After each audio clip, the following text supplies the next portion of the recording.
A gente pegou o contrato de gaveta do cliente, cumpriu os 3 passos. A gente já fez a primeira análise. O contrato de gaveta possui cláusula de arrependimento? Se a resposta é sim, esqueça a dedicação compulsória, não vai caber em hipótese alguma. Talvez a gente vai caminhar para uso capião. Se o contrato de gaveta não tem cláusula de arrependimento, ok. O primeiro requisito da dedicação compulsória a gente preencheu. Beleza. Ok? Aí, ok. Agora, o segundo requisito é analisar a pessoa de quem o cliente comprou. No contrato de gaveta, consta o João que vendeu. Só que na matrícula do imóvel, quem que consta na matrícula do imóvel? A Maria. E aí, cabe a dedicação compulsória? Fala, depende, professor. Depende. Por quê? Ó, o João que vendeu para o seu cliente, ele tem algum documento provando que ele comprou da Maria?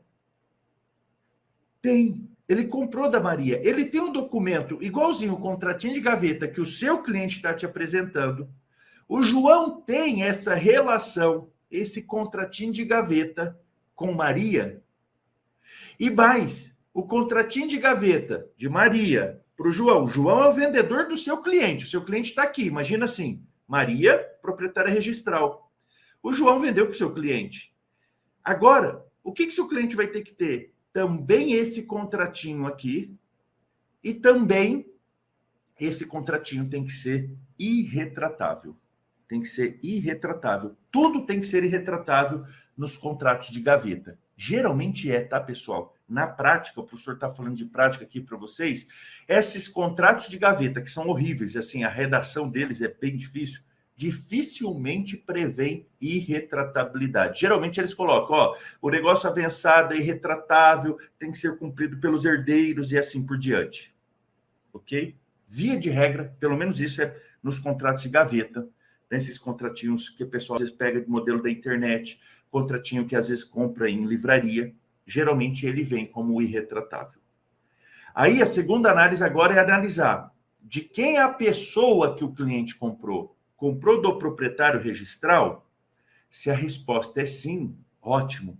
Se a resposta é não, calma, que ainda cabe a dedicação compulsória. Se as relações anteriores, lembra, proprietário registral, Maria, vendeu para o João. O seu cliente é o Augusto. Vamos falar assim, seu cliente é o Augusto.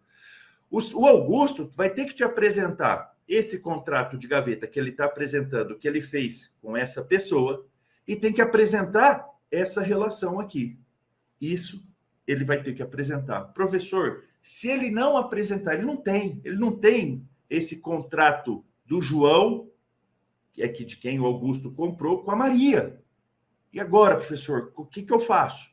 Não vai caber a dedicação compulsória. Provavelmente vai ter que ir para uso capião. Ok? Então, segunda análise, de quem comprou. Estou anotando aqui, ó, que aí a gente faz uma revisão de quem comprou.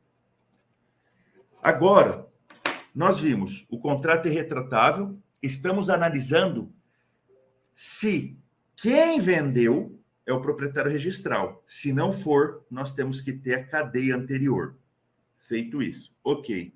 Professor, o que mais que eu tenho que analisar no contrato ou um documento fora do contrato? Você vai analisar a famosa quitação. O famoso pagou o preço combinado.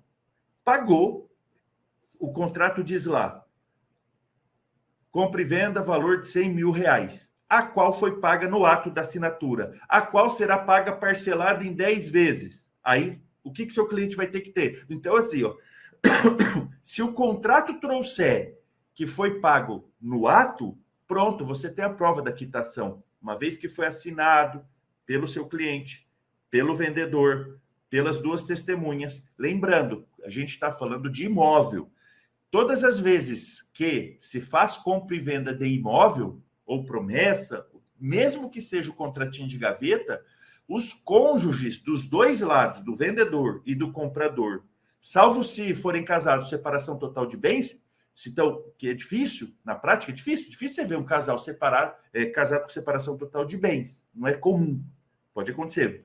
Aí, os cônjuges têm que ter assinado junto. Professor, faltou a assinatura de uma pessoa aqui. Por exemplo, a esposa do vendedor não assinou. Cabe edificação compulsória? Não. Aí esse documento não servirá para edificação compulsória. É assim, nós estamos aqui analisando um documento ruim, que o contrato de gaveta não é feito por quem é bacharel, vamos dizer, ou advogado. É feito por pessoas que, às vezes, na internet, um estudante de direito, enfim. Não é um contrato que vai estar perfeito para a gente. Por isso que a gente tem que analisar passo a passo. Passo a passo. Primeira análise da irretratabilidade. Segunda análise, quem assinou? É casado? Tem que ter a assinatura do cônjuge, marido ou mulher, ok? Sempre assim, professor? Sempre. Eu vou analisar, então, irretratabilidade e quem assinou. Professor, por incrível que pareça, esse contrato que eu peguei aqui está irretratável, ambos os cônjuges assinaram. Aí o senhor falou, terceira análise é a famosa prova da quitação. Quitação. O valor que foi combinado no contrato foi pago? O valor foi quitado? O contrato fala de 100 mil reais. O contrato traz a informação que esse valor foi pago no ato da assinatura ou em momento posterior será pago? Se foi em momento posterior, como que prova o pagamento? Fala recibo. Professor, se foi em momento posterior, como que eu provo? Recibo. Artigo 320 do Código Civil, tá? 320, 321, se eu não me engano, do Código Civil vai falar. O recibo tem que ter ali escrito quem pagou, para quem pagou, quando pagou, referente ao que pagou. Então, quando nós falamos de analisar o contrato de compra e venda, esse contratinho de gaveta, nós vamos analisar se nele traz a informação da quitação. Se nele não tem, se no contrato não possui de forma expressa que foi pago, aí o cliente vai ter que ter os recibos. Professor, o cliente não possui os recibos. E agora, professor, socorro. O que eu vou fazer? Aí a gente tem que analisar se caberia um exemplo, uma exibição de documento contra o vendedor. Se não couber, esqueça a edificação compulsória. Professor, como que não vai caber? Quando a pessoa não tem obrigação também de ter aquele documento. Tá? Então, vou sintetizar aqui para vocês. Nós vimos o contrato irretratável, nós analisamos quem que prometeu a venda, e nós analisamos a famosa quitação.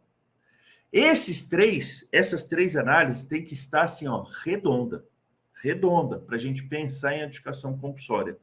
Se uma desses três falhou, se um dos três requisitos, irretratabilidade, pessoa que vendeu e pessoa que comprou, assinaturas dos cônjuges, proprietário registral, a cadeia até chegar no proprietário registral, e a prova de quitação, foi sim para os três, vai caber a edificação compulsória.